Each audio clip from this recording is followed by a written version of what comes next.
Kasama tayong kabayo and ang bait niya. Wala, tumae siya. Currently tumatay siya, tignan mo. So ayun guys, natapos na yung hot air balloon experience. So ito nga is 30. Guys, tignan niyo, may nagpapastol dito ng mga sheep.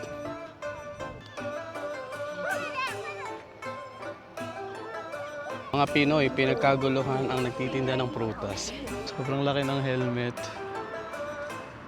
And ayun, tignan nyo, ang daming mga horses na sculpture dito. Wow! Nandito na tayo sa Inner Mongolia!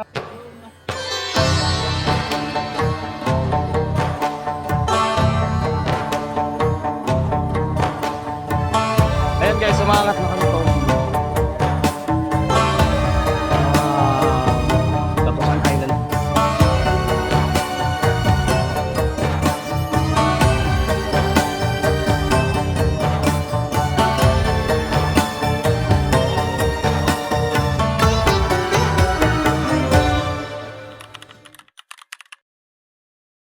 Hi guys, welcome back to my channel at welcome nga sa episode 3 nitong Inner Mongolia series natin.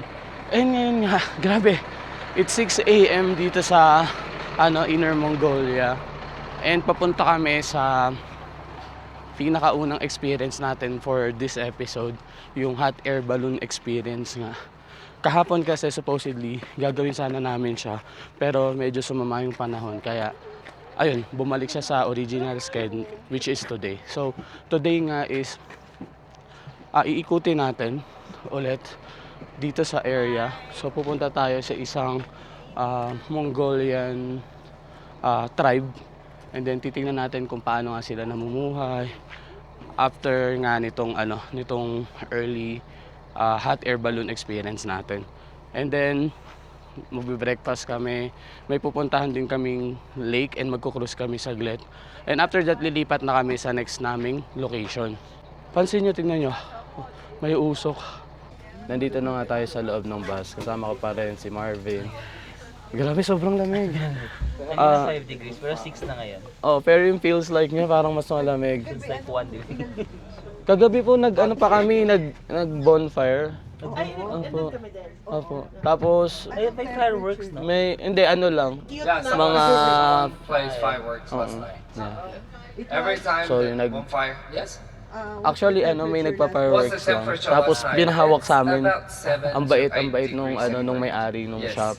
So even the Tapos ayun na air nga. Asa conditioning na ba turned ako? on, but still And not that. medyo It's late nga ako okay, it nagising. helps, 15 it minutes na ako helps. nakapag-prepare. So, Kaya yung this intro is ko the is nandito grassland, na habang you know. papapunta sa bus. And in So, tingnan September, yung itsura. in September, it's Sobrang almost ganda the similar ng umaga situations. dito. Pero And last even, day na namin let's dito. say in Kaya July, sana August, pagbalik natin may time tayo the para temperature maikot pa here dito is also sa... lower than Kahit the dito city. lang. About May kita mo 5 kasi. to naman 6 yata tayo degrees dito. lower in the evening, Yeah, especially. kasi 8 o'clock evening. yung In the breakfast. summer, it's Para In the makita nyo summer- rin yung in the mga summer, it's lumalakad hot ng in the mga daytime, hayop. but in Mga the tumatawid evening, the sila just temperatures go walking very around, low. You know around why? the area. Because of here, Tapos para nothing kang can nasa keep ano, the nasa warmth, desierto keep na the temperature. medyo buhay So pa that rin is naman the yung reason mga why damo. the wind Pero kapag blows, pumunta the kayo dito temperature ng goes. sabi nga ni July or The August, heat's gone. mataas yung mga ganito Okay, the kataas warmth yung gone. mga So that's damo. why So in the evening, para kang it'll be nasa very ano cold. yung In mga the daytime, Teletubbies na the temperature is Mas high. green yung Oo, kulay. Yeah, because of the kaya sunshine, grassland because of the talaga siya. sunshine. So And someone just yun asked yung me, Peter, expect where's nyo. no trees? So, Yes, see you we do later have some kapag trees, dating but namin just sa, over there, sa but most of the area, no hot trees. air balloon experience. Number one, it's too wind heat, need the warmth. And that is the reason why desert. And that is the reason why in our schedule we're going to visit the desert there. Okay? No. You see such a huge area, even there living habits for 1,000 almost. And this is the river. Yes, it's true. And then 10 more minutes to be there. I mean, those businessmen, most of them should be businessmen. And business ladies, I don't know when they started to do business, huh? But businessmen, you see here on your right hand side, camels. Nandito na nga tayo sa area kung saan nga tayo mag-hot air balloon. So yung name nga is Dream County on the Silk Road. And kasama nga pala to sa package. So kung hindi kayo mag-optional, may experience nyo pa rin naman tong experience. And tingnan nyo, ayan yung mga ano, mga bayad dito. Hindi ko lang mabasa, so kayo na lang bahalang mag-translate. I mean, if magdi-DIY kayo, ayun yung rate. And tignan nyo nga, meron lang ditong pag-alaga ng kabayo. Actually, pangalawa pa naman yung bus namin sa grupo, so I think medyo mag-aantay pa kami. Sobrang ganda talaga dito.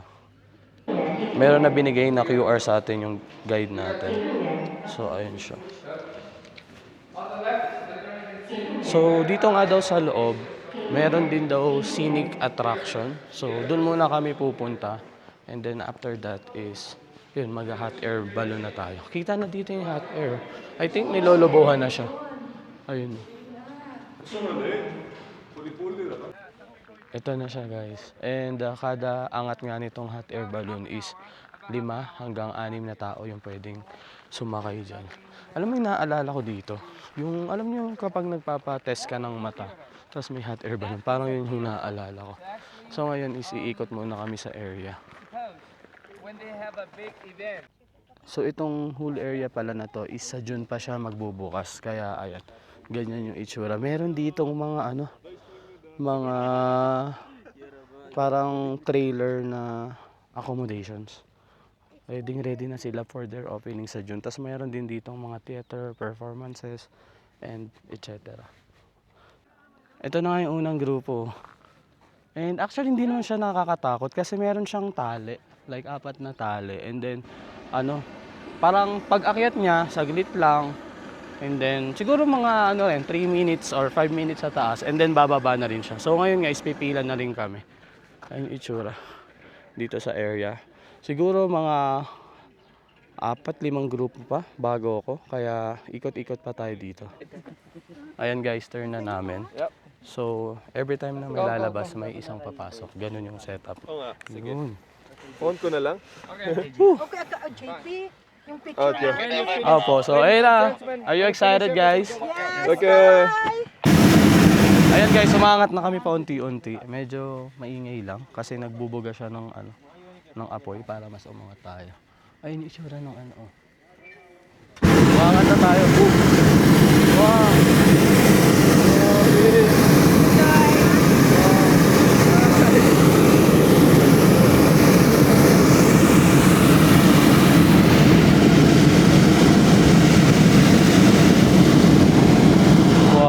First time ko na air balloon.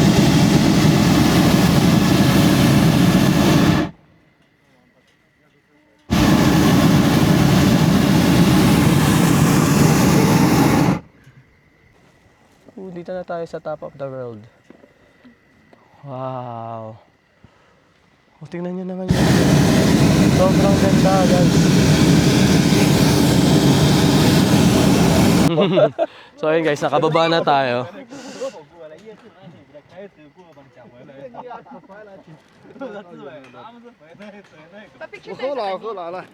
Oo nga, sa baba, no? Ah, dito na. Sige, sige. Oh, ibigay mo yung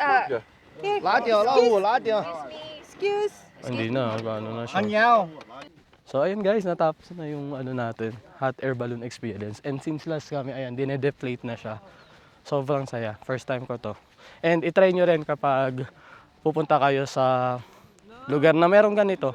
And by the way, kasama to sa package if i-avail nyo siya. Kasama ko si Madam.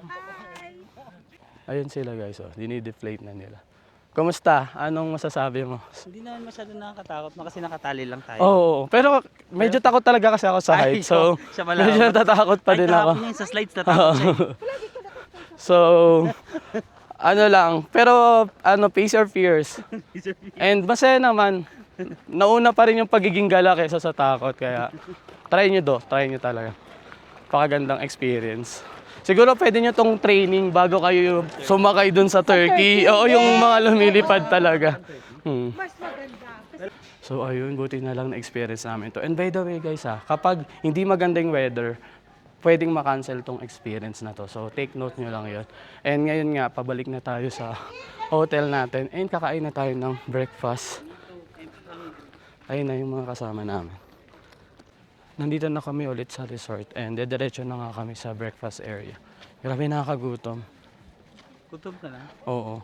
And Baba nga Reggie. Pero around 9:15 magche-check out na kami dito sa hotel na to. And then lilipat na naman kami. Siguro makaka-stay tayo sa apat or apat na hotel. Pero yung isa doon, the same lang. Babalikan namin yung hotel namin nung first day. Ito sa akin yung siopaw. Ay, kanina kong babalik. Sana. Siopaw? Okay. Sarap. To. Ito, Pinas to. Pang Pinas. Ayun na yun. Anybody who didn't get a coffee? Me, coffee. Ito pala yung pang soup. The hot water is warm. 姐，给他们上点开水，那水不热的话，咖啡冲不了。 One ay sulod, I think. Na-feeling. Nasa Napod. Mustard. Ano siya? Matamis, mamaya na lang. Kami na. Dessert. 生抽酱油一点。 Dumay na lang sa lugar mo ba?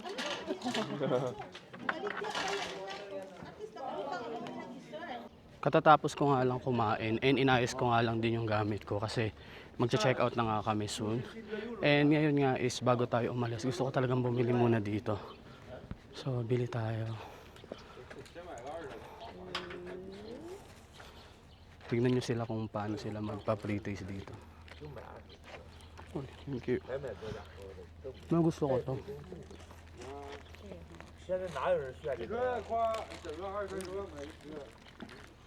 Hindi mo na to. Ito yung sinasabi ko sa inyo na grabe sila magpa-pre-taste tapos hindi sila masyadong nag-expect kung bibili ka ba or hindi. Kuha nga rin tayo nito. Ang sarap nito, guys. Dito naman kay Kuya mga dry foods.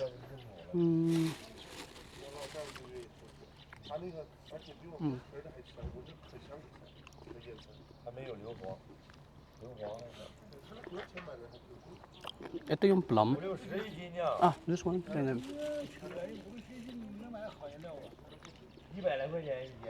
Ito naman parang prune siya. Sarap nito. So order tayo nito. So ito nga is 30. Kaya order tayo ng 100 grams.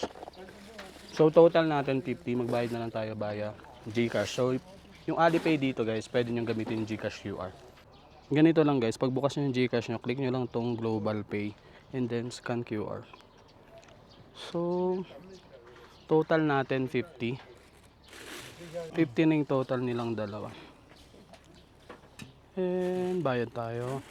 And ang maganda sa kanila, kapag nag-push through yung bayad mo, tumutunog sa phone nila. Hi. Okay. Sheshe. Thank you so much. So ayun guys, meron tayong pasalubong. So ayun na nga yung bus namin guys. Maaga akong naglagay ng gamit sa bus para mabidyoan ko yung area. Ang ganda dito sobra. Tignan nyo, may mga kalesa dito. Tapos yung mga kabayan dito lang. Dito rin pala si Doy.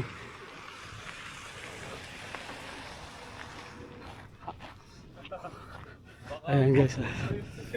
Wow. Grabe, we're really one with nature. Tingnan niya guys. May kasama tayong kabayo and ang bait niya. Wala, tumae siya. Currently tumatay siya, tignan mo. So, maaga akong pumunta sa bus, iniwan ko na yung gamit ko para maikot ko dito yung ranch. Ayan, ang bait niya. And marami pang mga kabayo dito, may mga kalesa din.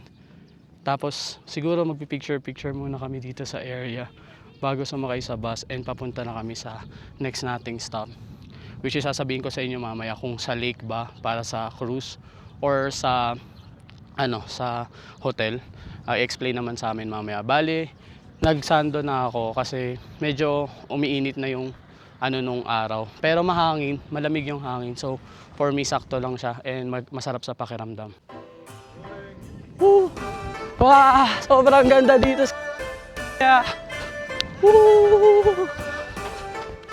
Guys, tingnan nyo, may nagpapastol dito ng mga sheep. Nakakatuwa. So, motor na yung pang-pastol nila ngayon.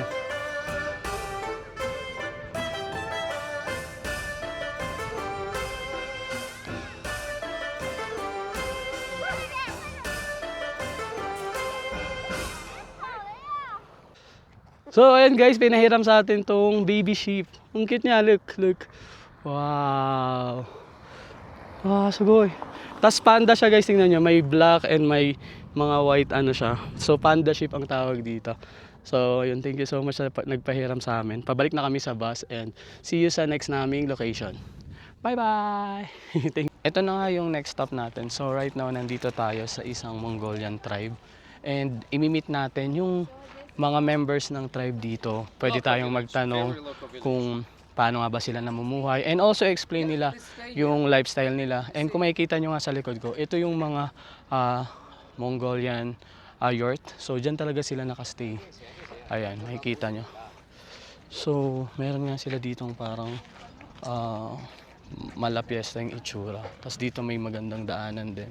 And I think pag daan mo, iikutin mo yan.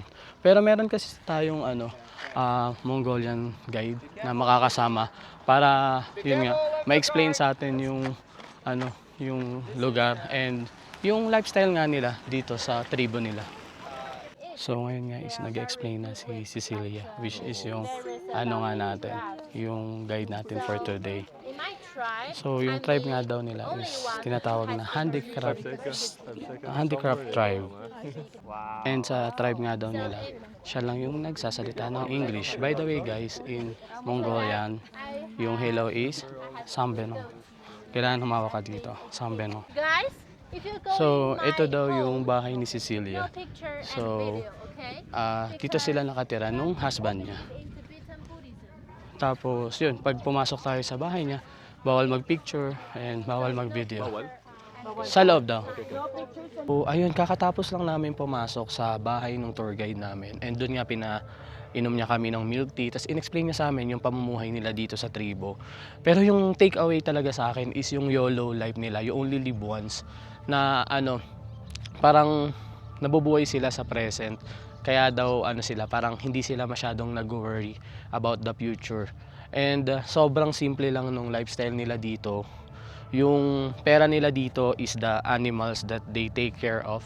Kasi yun nga yung kinakain nila dito sa grass. And nagulat nga rin ako nung nalaman ko na wala pala silang libingan dito. So once na mamatay ang isang tao, liliguan nila yung tao na yon and then dadali nila sa grassland. Bakit nila nililiguan? Kasi nga naniniwala sila na yung mga tao is dumating sa mundo ng walang suot at walang dala na kahit ano. Kaya kailangan yung bumalik sa environment ng wala ding dala at walang kahit na ano. And nilalagay nila sa environment yung mga tao kasi 'di ba kumakain tayo ng animals and mga plants. So para bumalik ka rin sa nature. Ngayon naman is papasok tayo sa cooperative nila and dito nga is makakabili ka ng maraming mga amber. So in-explain din sa amin kanina kung gaano nga kahalaga yung amber sa tribo nila and kung saan nga siya ginagamit. Ayan, makikita nyo dito yung mga amber. So actually yung amber sobrang special sa kanila ng mineral na to. Like every one of them meron yan. And also isa din siya sa niririgalo daw tuwing ikakasal ang isang babae na galing sa asawa niya. So kanina naman in-explain niya naman yung mga benefits nito. So if gusto nyong bumili, magbumili na lang kayo, hindi naman siya sa pilitan, optional lang siya. And ngayon naman is pinapakita ni tour guide yung kung paano nga i-check kung tunay yung amber and kung ano nga yung mga available na products dito sa cooperative nila. And by the way, yung kita nga pala ng mapagbibilhan nila nitong mga amber is mapupunta sa mga tribes nila. Kaya good din siya, lalo na if nag-enjoy ka naman and experience mo naman yung buhay dito sa kanilang tribe. Ito pala yung mga sample ng mga paninda nilang amber. Ayan. So, ito yung pinakamahal. Ay, ang malaking bato na tipak na yan, it's 33,980 yuan. So, mga 300k pesos. Yung nandun naman sa, yung kwintas naman na yun, kung nakikita nyo siya, it's around 70,000 pesos. Ano siya? 7,280 yuan. Ito nga yung mga pendant nila. Grabe. Dito naglalaro siya ng 75,000 pesos. Tapos na nga tayong mag-check ng mga ambers nila. And kung naririnig nyo yung tugtog, ayan yung show na pinuntahan natin nung nakaraan. So dito lang din yan sa area na to. So doon yung show, ito yung tribe nila. And ayan nga, tapos na yung visit natin dito sa Mongolian tribe. And ngayon nga is, ayan, papunta na ulit tayo sa bus for our next location. And I think aalis na kami sa grassland. Kaya, see you sa next nating location. And ayun, apparently sabi ng guide namin, mag-ride kami ng bus for 1.5 hours to eat lunch. And then, dediretso na kami sa Ordos. And dun nga kasi kami mag-stay overnight para naman ma-experience namin yung desert nila dito sa Inner Mongolia na gagawin natin sa next video. Nandito na kami ulit sa Hohhot area. So, outskirts daw to ng Hohhot, which is yung capital city nga ng Inner Mongolia. And dito kami magla-lunch. Bali, on the way pala to, papunta nga sa next na lugar na pupuntahan namin. Which is sa Ordos nga. And Ordos nga daw yung richest city dito sa Inner Mongolia. Kaya titignan natin. Ang ganda rin ng mga bulaklak nila dito. Para silang may mga bulaklak na natural lang na tumubo. Ayan. So, doon daw tayo kakain ng lunch sa second floor ng building na yun. So far, ang masasabi ko sa pagkain na na-try namin, karamihan pamilya, and yung lasa niya is what you can expect sa Chinese cuisines. Pero yung paborito ko so far is yung parang pork na na parang lutong adobo sa atin na sobrang lambot na nakain ko kagabi. Tignan natin kung ano yung pagkain dito.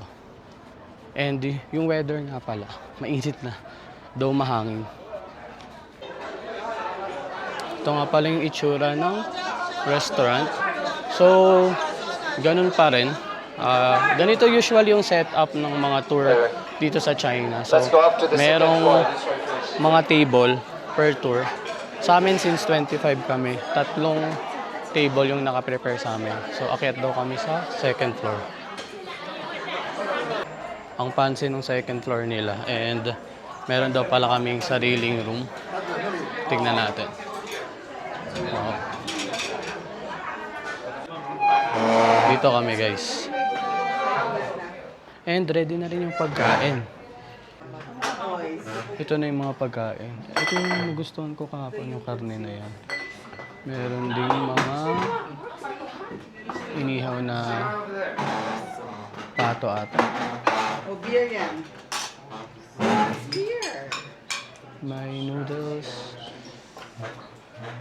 May parang buto-buto. Mga boiled vegetable, shumai. May fish doon, tapos may parang bok choy and rice. Yung lunch, masarap. Hindi siya buko. Ang ganda ng restaurant nila guys. And tapos na kami kumain. And for me, isa to sa best na pagkain na kinain ko sa China. Pasok na pasok sa panlasa ko, to be honest. And yung food na nagustuhan ko dito is yung fried na yogurt. Ang sarap. And yung chicken wrap nila. And also bumili nga rin pala ako ng pasalubong. This is yak. Alam niyo yung yak? Ayan siya. Yak. Na nasa lata. And alam ko 240 pesos siya.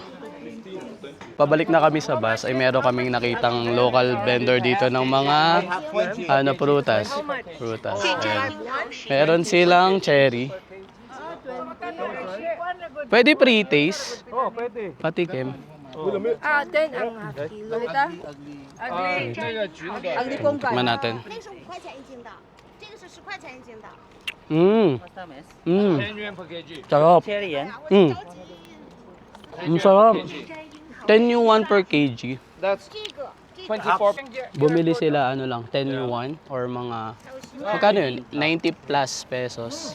500 grams na yun. Meron din sila ditong mga orange na ganito yung itsura. That's ugly. Ugly orange. Ugly orange daw, kaya ganun yung itsura. And may pre-taste sila. Try natin. 这个是谁的？这个是谁的？ Wow. Ang tamis. Mga Pinoy, pinagkaguluhan ang nagtitinda ng prutas sa China. Take your Nandito time, na kami please. sa bus and 1.5 hours nga daw away yung Ordos. And since yun nga yung richest na lugar dito sa Inner Mongolia, sabi ng guide namin is ano daw, magaganda daw yung infrastructures doon and architecture. Kaya yun yung nakaka-excite for me. Tingnan natin kung totoo. And after that is magkukrus kami for 25 minutes sa isang lake. Kung saan makikita naman daw natin yung mga artistic artistic walls ng area. And makita din daw natin yung culture ng mga Mongolians dun sa lugar.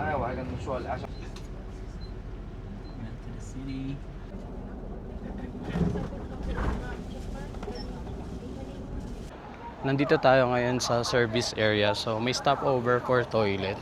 Tingnan natin kung ano itsura ng service area nila dito sa China. Meron silang mga ganitong shop. Wow, may coffee. Yun, so pwede tayong bumili ng coffee later. Magto-toilet muna ako. Meron ditong mga shops. May mga gems. Wow. Siguro. May mga gems sila dyan. Tapos, andito ang loob nung, ayun yung pangalan, no? Inner Mongolia Transportation Group. Oh, ang daming paninda. May convenience store dito. Dito naman may mga pagkain.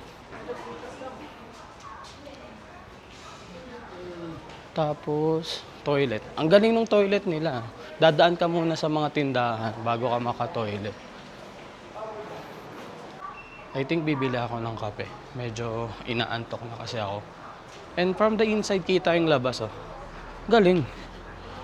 Pero tiyan mo, from the outside, hindi masyado. Ayan, so, bili tayo ng kape dito. Galing tama ako, may amber. Where's the CR? Dito po sa loob po. Bumili na nga kami ng isang ice Americano. So, 15. Ice. So, ice Americano, 15 yuan. Mga 130 pesos. Freshly brewed siya, guys. Ito na yung kape natin. Wow. Normal siyang kape. Nagulat ako, natusok ako. Baliktad pala yung straw. Wait lang.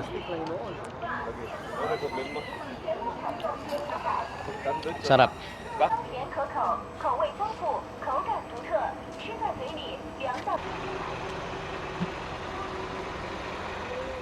Okay, if you like to take a picture, go ahead. It's not flooding now. If it is flooding, ooh, here's full of water right here. What it's called Yellow River. Actually, it's resourced from Qinghai province, but from the very beginning, it's crystal clear. But later on, it passed by the Huangtu Plateau. Huangtu means yellow soil, yellow color soil plateau, and then the water mixed with the sand and mud and just make it yellow color. Nandito na tayo sa Ordos City and After grabe, ibang-iba yung the ano yacht dito, vibes. trip Tignan here nyo. on the lake, then we go for our dinner, and then after dinner we'll go back to the hotel. Tomorrow morning we're not going to set up. So ayan, finally, nandito na tayo sa Ordos. Pero bago tayo mag-cruise is toilet muna ako. Tingnan nyo guys, ang artistic ng park nila. And merong magpie. Ayun oh. Wow. Tapos merong malaking helmet dito. Ayun oh. Sobrang laki ng helmet. Wow. And dun sa kabila, actually dun tayo magkukrus. Parang may malawak na area dun. Eh, nandun nga daw yung sasakyan natin. Pag tinignan nyo naman dito sa area na to, may magandang part din. Parang may mga houses dito sa side na to. Ayan o. Tapos dyan tayo nag-toilet kanina. Konting trivia nga about dito sa Ordos. Nung 2000 daw, year 2000, is tinagurian tong Ghost City ng maraming mga tao or mga dumadaan dito. Bakit? Kasi nga, nung before that year, nagpatayo sila ng maraming mga ano dito, like apartment buildings. Kasi ina-expect nila na maraming titira dito. Pero ang nangyari is wala masyadong nag-avail ng mga houses dito. Kaya marami ditong mga buildings or apartments pero walang nakatira. Kaya lahat ng mga dumadaan na sasakyan, paggabi, dadaan sila, walang ilaw yung mga building. So, tinawag nila tong Ghost City. Pero nung year 2016 nga daw, is nagkaroon ng mga effort yung national government nila dito para pabalikin yung mga tao dito sa Ordos and also para mag-attract ng bagong residents dito. Kaya ngayon, buhay na ulit itong Ordos. Tignan nyo, sobrang ganda.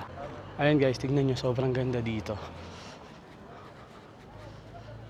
And meron ngang malaking open space dito.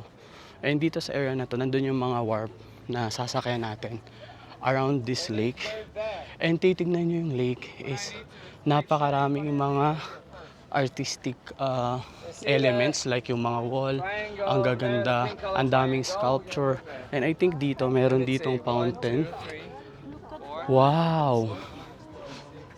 Yun guys, kahit ganito nakaganda yung area nila, yung city nila is hindi pa daw to fully developed. Developing city pa lang to. Tignan nyo, napakaraming building, ang daming apartment dito, parang apartment complex. And napakakunti ng tao. Wow. Sarap tumambay dito. And kung makikita nyo, ayun yung mga warp na sasakyan natin para iikot nga tayo dito sa lake. Lake daw to, isang maliit na lake.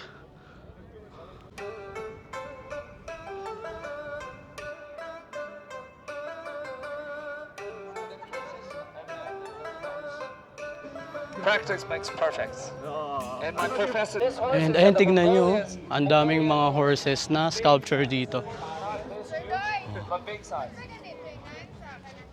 Oh.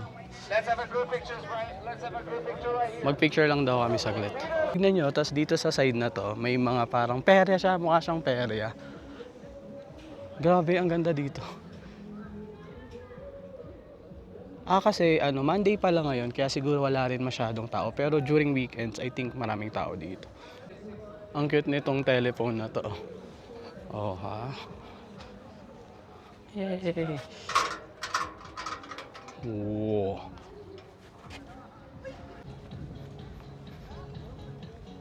And ngayon nga is sasakay na kami sa cruise. Parang tayo lang yung sasakay. Tayo lang yung tourist. Tayo lang yung tourist. Kaya mag-book din kayo para madagdagan yung tourist dito. Dito na tayo sa loob and kailangan daw mag-life jacket.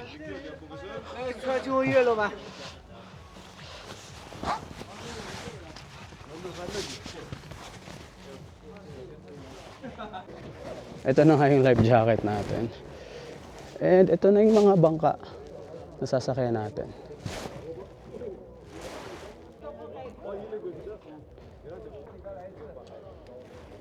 Tignan nyo to guys, parang meron silang police yacht. Meron siyang sa ibabaw. Di ako sure though. Yeah, go inside, go up here. Okay. Ito yung itsura sa loob. Yan. And meron ding taas, pakita ko sa inyo later. Pero ang gusto ko dito, kasi later, pwede kang umakyat dito sa gitna. Yan, dito. Tapos pwede kang mag-video ng ganyan. Yan. Tignan naman natin dun sa taas guys. Ito yung itsura sa taas. Ayan.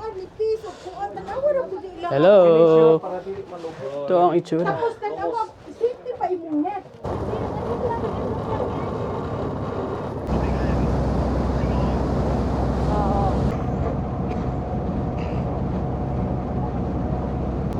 So ayan guys, umaandar na nga tong natin, yacht or boat, kung ano man tawag nila dito. And makikita nyo nga dito yung buong Ordos. Ayan.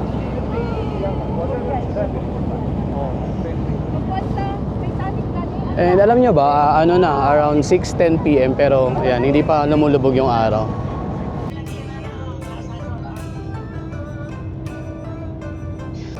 Ayan guys, tignan nyo kung gaano ka-artistic yung mga nila dito.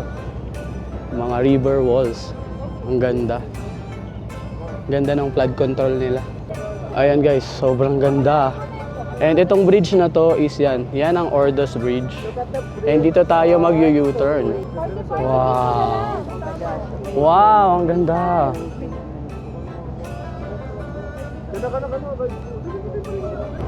Pabalik na nga kami dun sa pinagsakyan namin. And yung buong biyahe nga is only 25 minutes. Pero throughout the area, makikita nyo yung mga, yun nga, river walls, na makikita nyo yung mga parang historical na stories about dito sa Ordos and Inner Mongolia. Parang every art depicts a certain parang culture.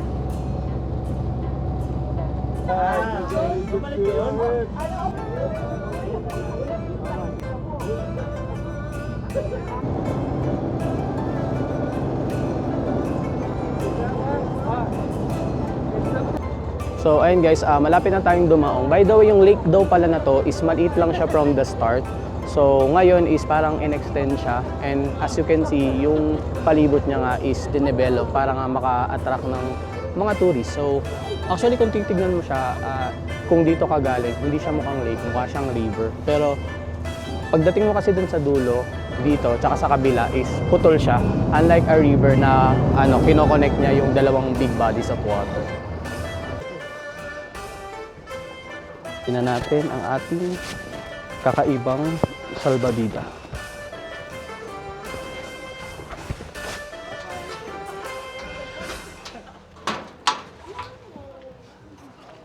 It's currently 6:30 p.m. And after nga nito is diretso na rin kami sa dinner location. So kakain kami, and then after that is mag-check-in sa hotel.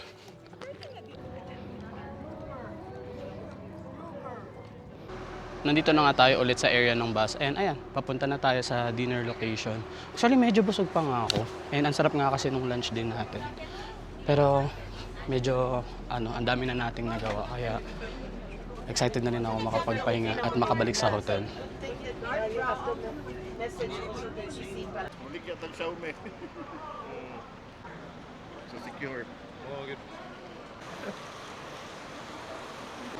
Apparently sa isang hotel tayo magdi-dinner. Wow, ang ganda. Tignan nyo. Wow. Grabe. So pinaalala ulit sa atin na this is a developing city with all of this architecture and infrastructure. Ang ganda. Sobra. And ang bango. Amoy Johnson baby powder. Yung nila, nagdadala ng pagkain. Stig.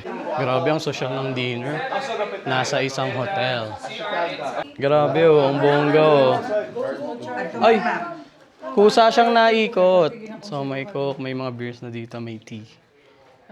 Ito na nga yung dinner natin. Pero yung mga meat niya, karamihan lamb.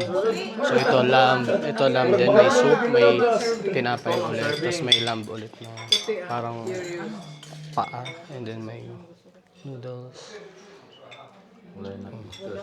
Kain na kami.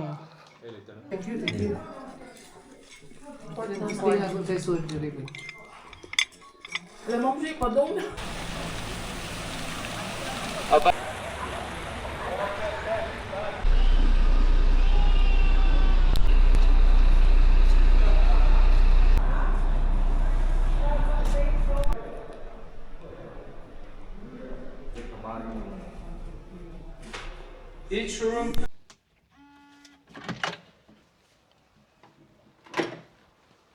Nandito na nga tayo sa hotel na pag-i-stayan natin sa Ordos. And grabe guys, sobrang ganda. Tingnan nyo. So, nandito tayo sa Howard Johnson Hotel. And napakalaki ng kwarto. So, this is for, pag single, occupant. Pero kasi pag single yung chinus mo sa package, mas mahal siya ng konti. Unlike kapag twin kayo, mas mura siya kasi may kasama ka sa kwarto. So, ito kapag mag-isa kang na nag-book ng package. Again, pag mag-isa ka, mas mahal yung package. Kapag may kasama ka, syempre, mas mura kasi parang mag-share lang kayo sa isang kwarto. So, ako lang yung mag-stay dito. And ito yung itsura nung pinaka-room natin. May malaking bed, merong sofa pa rin, tas may table dito. May TV, lagyan ng luggage, may mga sleepers din dyan. Dito naman sa side na to, bakit hindi ko siya inuna? Meron pa ring mga tasa, may tea, may coffee, may water. Tapos may initan din ng tubig. Meron ditong fridge. At merong mga drawer here. Ito naman, I think, cabinet. Sabitan ng mga kung ano-ano. Meron din sila ditong safe. At I think this is yung bathrobe. Yeah, bathrobe. May plancha din. Wow.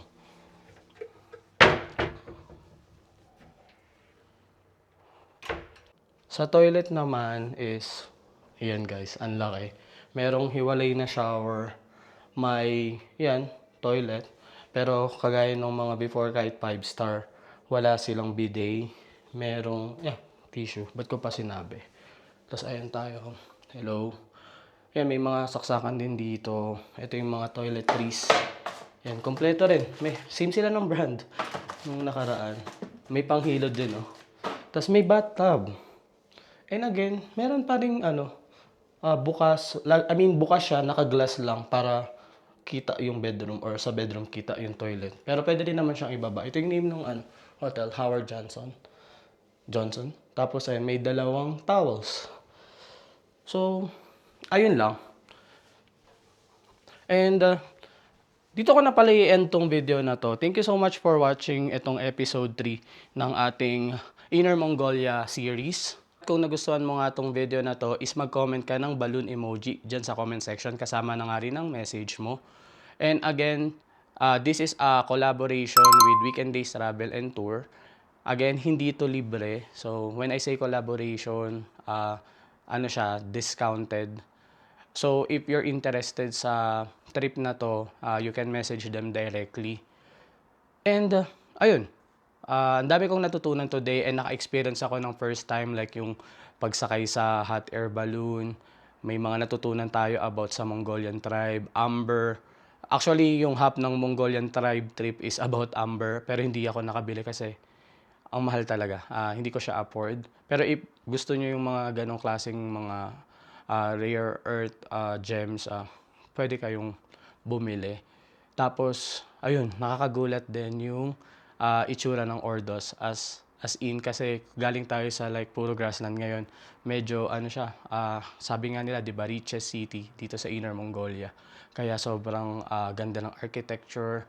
Tapos nag-cruise din kami. So I hope na na-enjoy nyo tong video na to. And tomorrow naman is bibisita tayo sa mga desyerto dito sa Inner Mongolia. And if swerte tayo, sasakay tayo sa camel. So, ayun lang. I hope you like this video. Thank you so much for watching.